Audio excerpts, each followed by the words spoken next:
Hi, I'm Jackie Tantillo, and this is Should Have Listened to My Mother.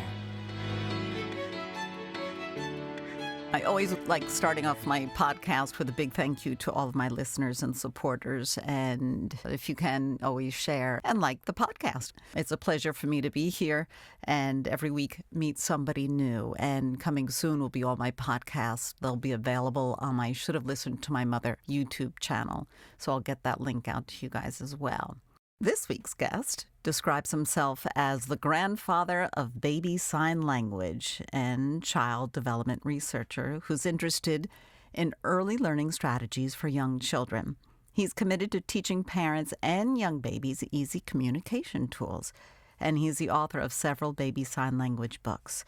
Dr. Joseph Garcia is also very committed to being there for his family. Hi, Dr. Garcia, and welcome to my podcast. Well, hello, and it's an honor to be here with you. So, Joseph, where are you located now? Where are you speaking from? I'm here in the Pacific Northwest, about 15 miles south of Canada and 6 miles in from the water. Oh, my goodness. It must be absolutely beautiful. I'm going to have to come out and visit. So, sign language, teaching infants with 6 months and up how to communicate. It's very impressive. You're also a doctor, as a doctor of education? Yes. Well, I don't recommend teaching sign language. I recommend modeling sign language. You want the baby to discover the signs through their own resources. But, the general idea is to communicate through gestures before a baby can talk is a really valuable and wonderful experience. Now, you seem like you're a pretty balanced guy. You like spending time in the outdoors. You also are involved with Northwest Indian College. You're interested in proper communication or full-rounded communication. I have a feeling your mother had something to do with that. She had everything to do with it, actually. In fact, I've got a few, knowing I was going to be on your program, I started to collect a few of the sayings that she kind of drummed into my head over the years, and now I shall share some of those pearls of wisdom with your audience during the interview. What's her name? Her name was Emma, and she passed away at 99 years old, and she was busy one day and gone the next. The way I think we'd all like to have our lives lived. But she was as I mentioned during her services, she's the kind of mother we all wished we had, kind of a thing. Yeah. She was a kindergarten teacher, so she was for her entire life. In fact, at her services, I had sometimes 3 generations of people that were all her students. It was amazing to see that kind of a spread of people who she influenced over her years. Well, those first years of school, your teacher has a huge effect on a child, right? Yeah. Absolutely. Oh, my. Yeah, there's this time called the cultural imprint that a young child goes through, and the first 3 years are really critical, but then those next 3 also really establish a lot of the basic, motivations and interests and all the things that a child, whether they like to learn or whether they fear learning, all those aspects are really important in those first 5 or 6 years. And your mom hailed from where? Oh, gosh, she was born in Mobile, Alabama, and then she moved up north to Wisconsin, where she adopted me. And her, she was part Native and part African American, so she got out of the South and went up north. I guess this is back a long time ago now. You're talking about the turn of the century. So, 1905, 1906 or so. So that was a pretty tough time, Especially to be down south. Oh, yeah. That's why she went up north. It wasn't that easy up north either, but it was still better than it was down south, I understand. And then she met your father, obviously, and they started a family. Yes. They a little late. They started a family a little late. They were in their 40s when they adopted me, and then they adopted my sister 5 years after that. I was told I was adopted off the Potawatomi reservation from also a mixed race mother who couldn't handle the responsibilities apparently, so she put me up for adoption, and I was very, very lucky enough to get the woman that I had for a wonderful mother to raise me and inspire me. Now, you mentioned in your email they chose the surname Garcia for maybe economic reasons. Yeah, my father was. A lot of people don't understand that within the communities back in those times, there wasn't the same, how would you say, hierarchy of mother, father, family kind of configuration that we saw in the early sitcoms in the 50s. But there was a lot of moving around, and people were a lot of single-parent moms running around with a lot of kids, and my dad was one of those, and he was mixed-raced also, because she had apparently some issue happened with her with a Caucasian man, and he came out light-skinned. And so back in those days, black people couldn't get work, so he took on the name Garcia to see if he could pass for something other than black so he could get work. And that was a thing that they did back in the 20s and 30s, I guess. So he did that, and that's where the name Garcia came from. Interesting. What was it about your mom that made her a great teacher? I never saw her get angry ever in my life. Not even at you? No. Well, shoot, you know what's worse than anger? A look of disappointment. Oh, tell me about it. You have to understand that when you look at your mama and she is proud of you, and then all of a sudden you do something where that look of disappointment, boy, that'll cut through you so fast. Anyway, she didn't have to get angry. I never heard her and my dad argue once in their life.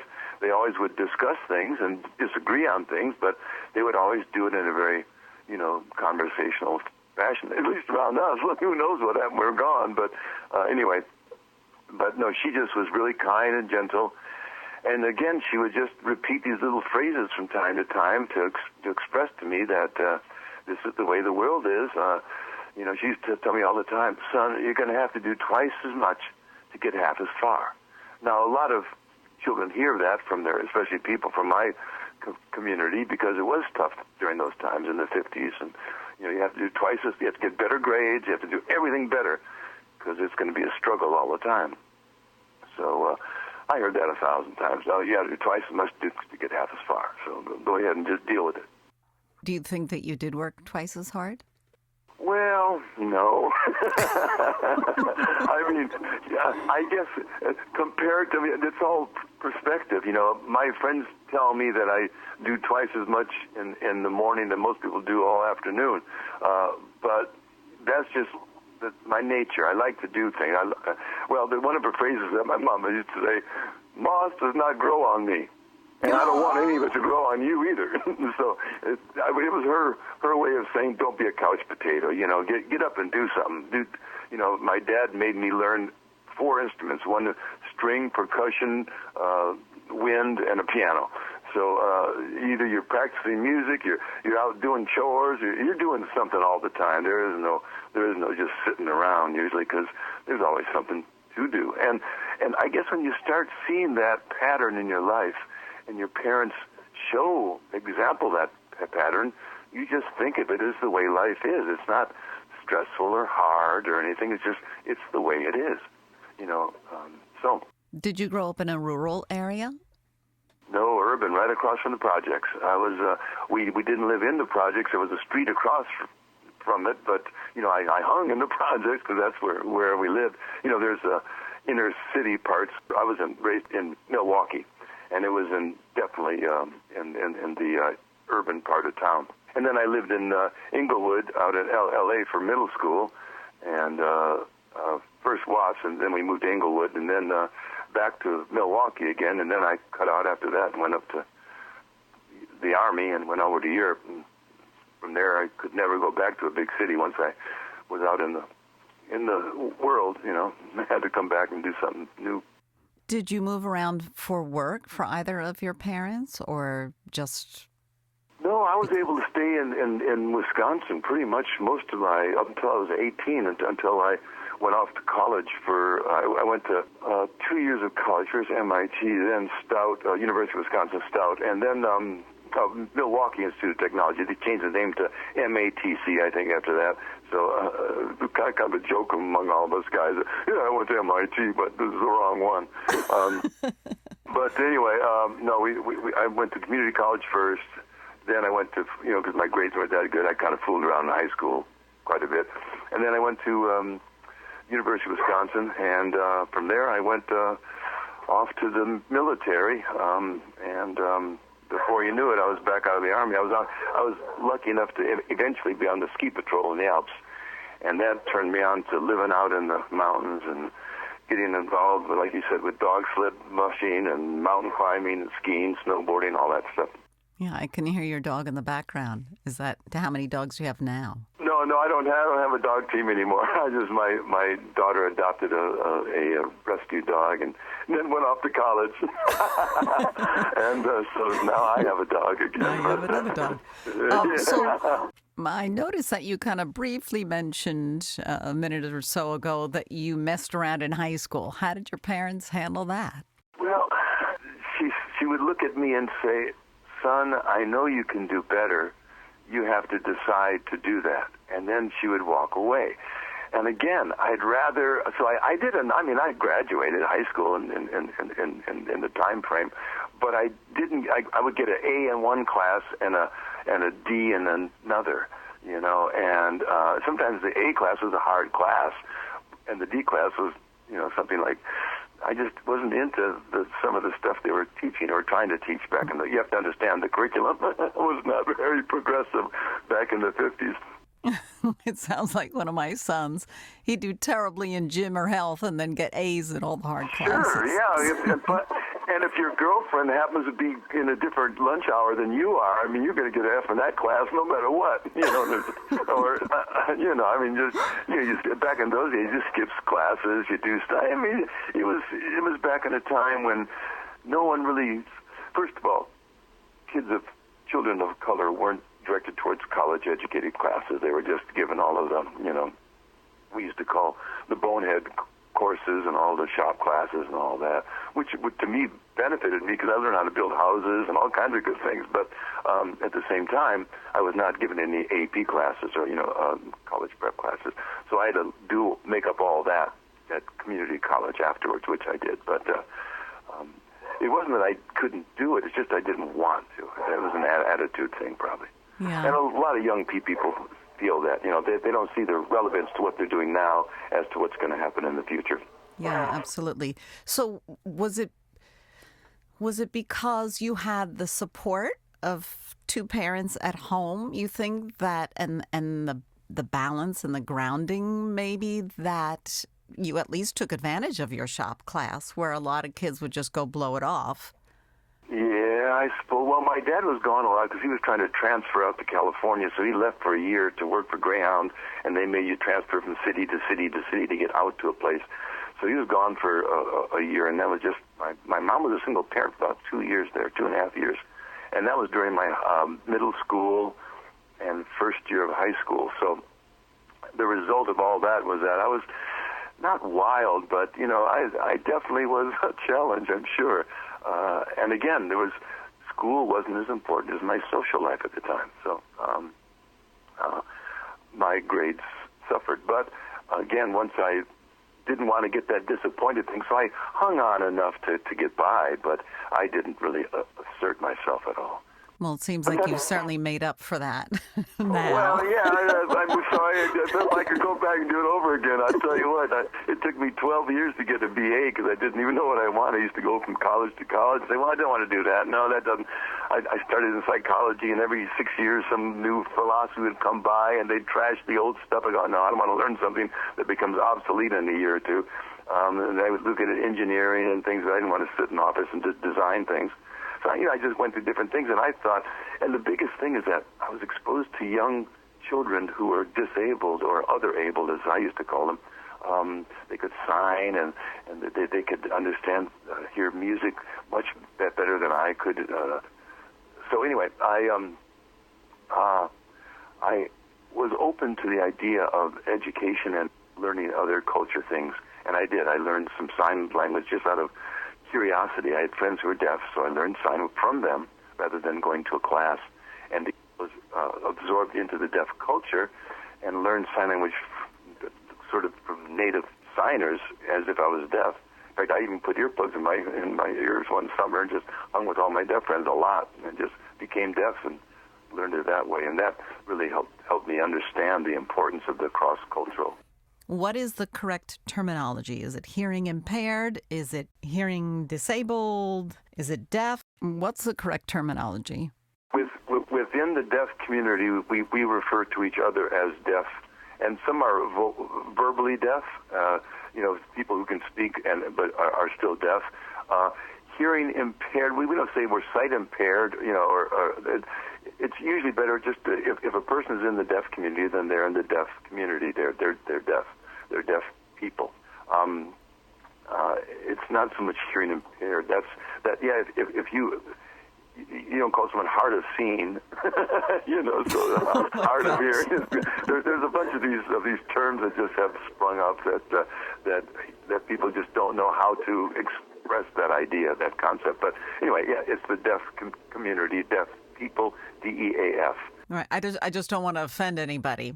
I understand. No, you have to know how do we refer to mixed race people now? We have a whole new, because which 2 or 3 races are you, and how do we refer to you as? Because they used to have on my license black, white, or other.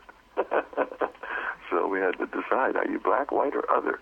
I want to go back to your mom and talk about a little bit about what she was like in the home. So was she working all day long? Did you have to cook dinner while she came home from school or something? How did you help out around the house? Did you have a role in that? Well, yeah, we had chores, but mostly it was she would teach school, come home, make dinner, clean, keep the house clean. She was just, like I said, I didn't see any other comparison, but I really noticed that our home was pretty clean and neat, and we had good meals every night and all that.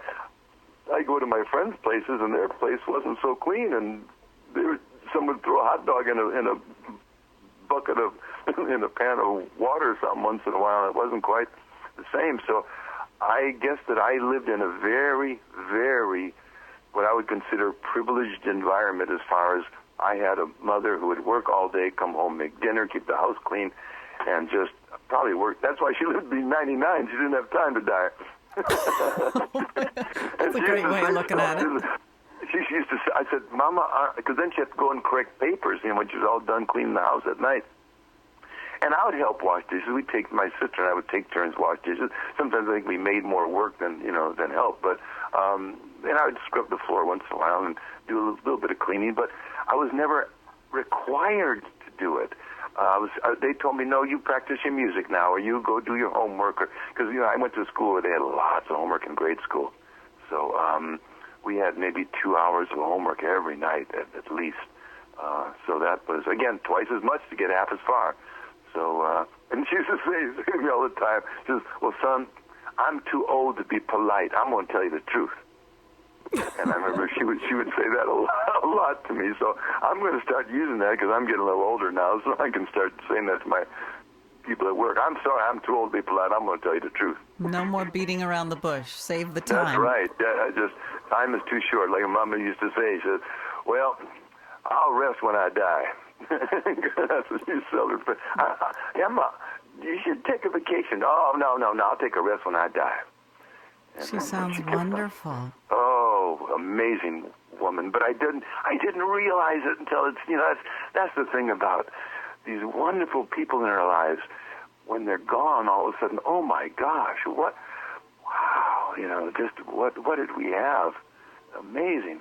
I appreciated it then, but I didn't know how much I appreciated it until I see the rest of the world and see what a comparison. My sisters and I were just talking about we wish we had spent time getting to know our grandmother more. Right.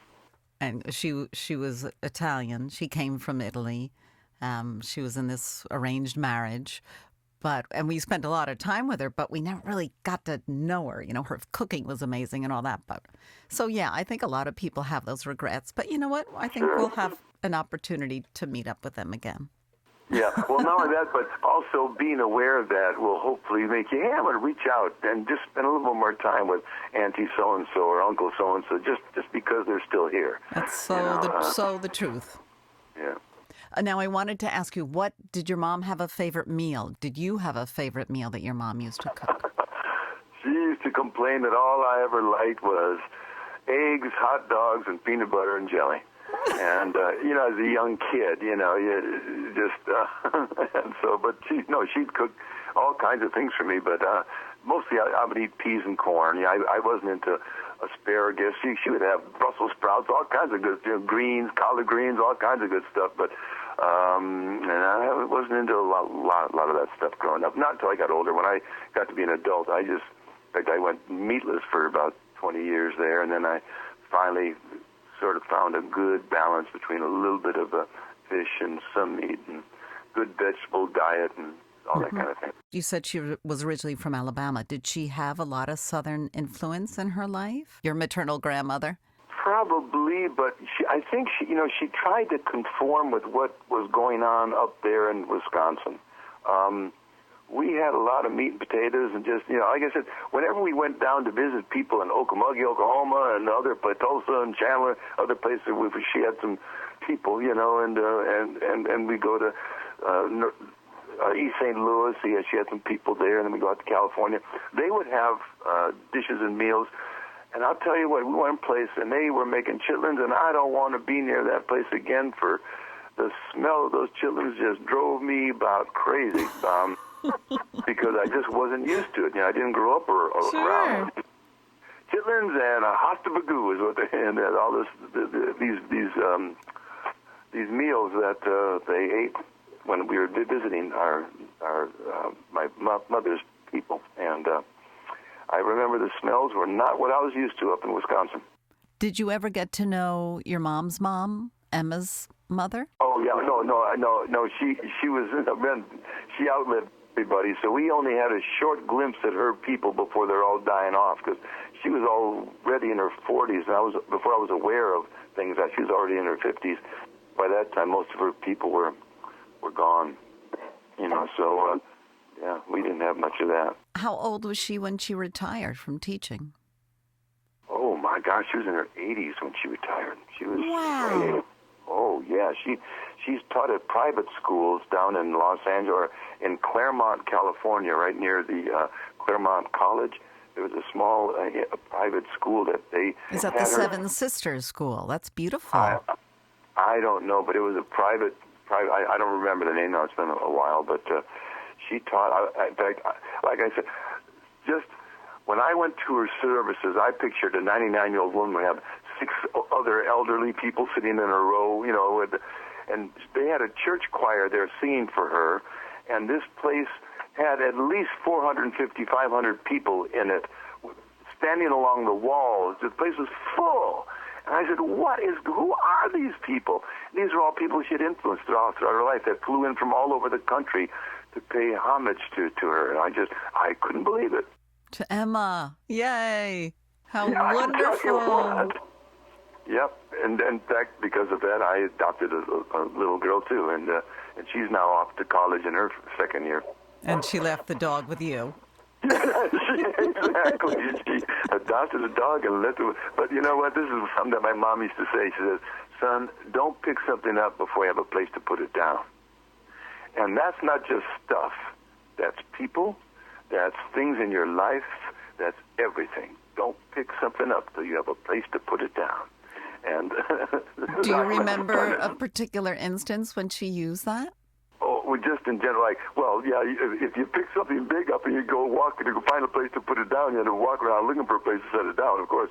But relationships too, if you have an insincere relationship based on let's say, falsehoods or something, there's no place to put that away. It's going to be floating, so you don't want to pick that up if you're not going to put it down somewhere.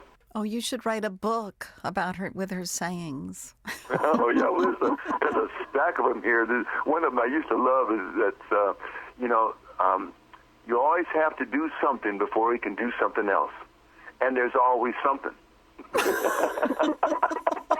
it's true. I go to do something that says, wait, I can't do that until I do this first. And there's always something, there's always something to do, and there's always something you got to do before you can do something else. So it's funny. Wow, she's great. Oh, yeah. My guest is Dr. Joseph Garcia, and I want to spend a couple of minutes sharing the wonderful work that you've done. And it's a lot about influencing little ones with sign language and helping them communicate and express themselves and get their pain or emotion or their desire across to these adults who are supposed to be so smart. Yeah, I'll tell you what, in a nutshell, the difference when a child that young can actually use their internal resources to affect their environment makes the difference during that important culturally imprinting time in their life, that they can kind of control or navigate through life with their own internal resources rather than riding the roller coaster of life where they don't know what's happening next or what's going on or they have no control or anything. That really sets the stage for their entire life experience where they must use their internal resources to affect their external environment. And communication is their first real experience with that power, if you call it that esteem-building experience where they can see mom nursing and doing the sign for milk, and then when they reach out to sign milk, they get fed. Wow, I can affect my environment. Of course, they're going to sign milk for everything that they want, so it's up to the parent to give them what they need in order to communicate that. But again, and that's why I developed this after being at the nucleus of this for so many years, almost 35 years now. I just have developed, I think, the most effective little system that allows parents to do this without taking a lot of time and having to study or learn anything. It's a great little 14-day program. Each day you learn a few more signs for a certain event.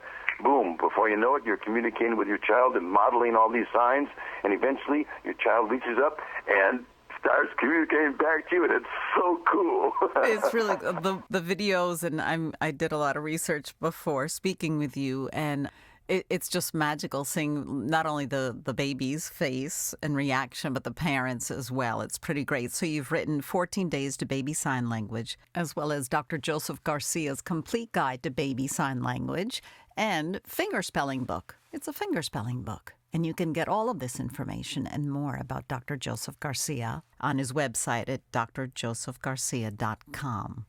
Thank you so much for joining me, and I'm so happy that we got to talk a little bit about Emma, because it's really important that we share these stories, and hopefully I'm going to be able to take her with me wherever I go. Well, you know, when she says, well, son, yeah, you're more than one race. We picked a child who had the best qualities of all the races put together into one child. And that was her way to keep me kind of resilient against the bullying of other people saying, you were adopted. He says, yeah, my mama chose me. Your parents were stuck with you. That's how she dealt with that. Talk about psychology. Excellent. Well, this is old school stuff now. You know, she was old, so she just said, oh, don't listen to those kids. We chose you. Their parents were stuck with them. Oh my gosh. We're going to have to leave it on that note, and I love it. Dr. Joseph Garcia, thank you for joining me on Should Have Listened to My Mother. Thanks for having me.